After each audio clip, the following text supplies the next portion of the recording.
Hi everyone, in this video I just wanted to give you a look at my previous diary to show you how the Erin Condren Life Planner has helped me become a bit more organised. I'm not a very organised person. I certainly don't, up until now I've never used a planner like I should. I've sporadically put things into it. You'll have to excuse, I've got pen on my hand, I have been colouring.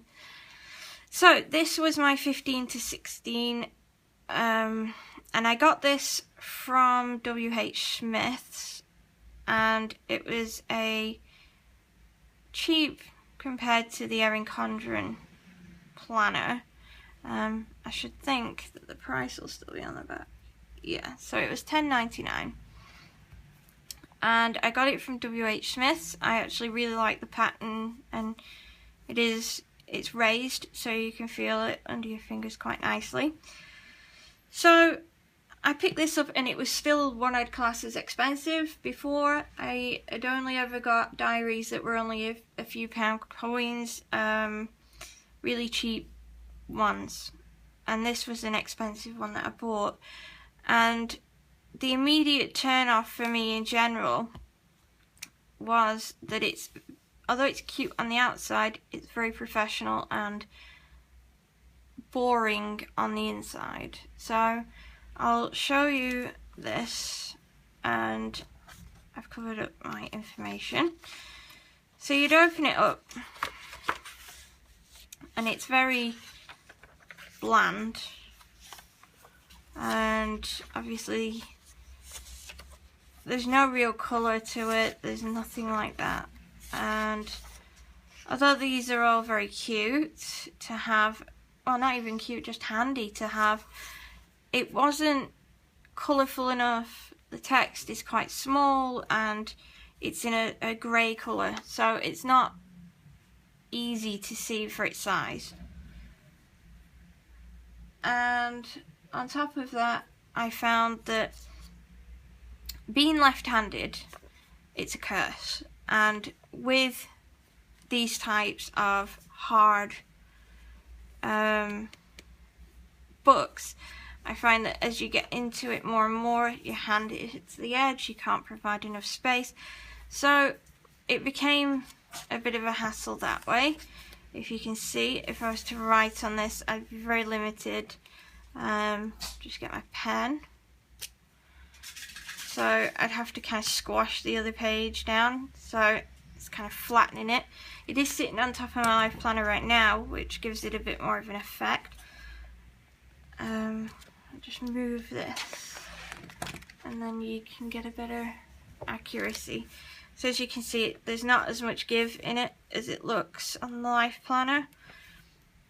So if I was to write on it, then you're still having the issue of you kind of writing kind of down the side, really. So as a left-hander, that sucks. And that was a major turn off for me. I loved the amount of space for each day, but I always felt that it was a bit wasted. It was, as you can see, I've left it mostly empty. It just didn't encourage me to plan. Now, with my job, I have to, my job's an appointment-based job, so I have a nice big diary for the shop, and even I feel like that is just too much of a waste. It doesn't encourage me to want to use it. So that's kind of what I've been stuck with on this one. And if we move over now to the life planner, as you can see,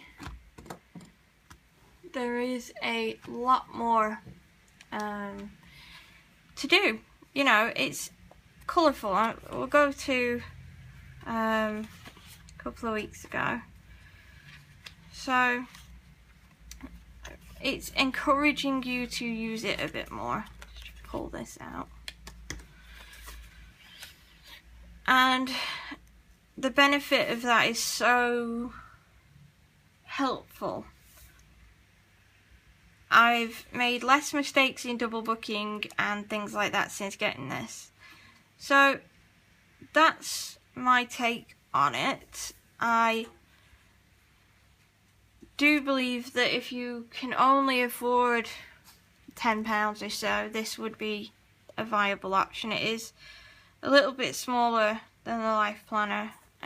It's very bland, but your bog standard one is always going to be like that. The Life Planner is more colourful. I mean, even before I decorated it, it's more colourful. I don't think there's many non-decorated pages left. I get a bit ahead of myself.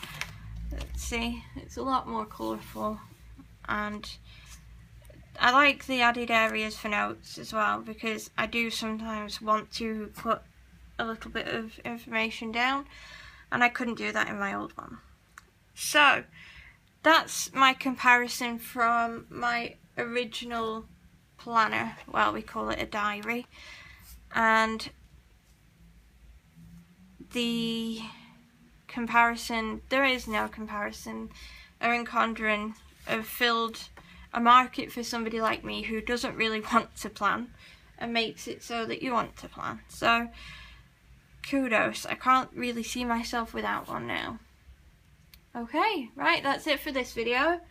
If you enjoyed it, please give me a thumbs up and subscribe, and I will see you next time.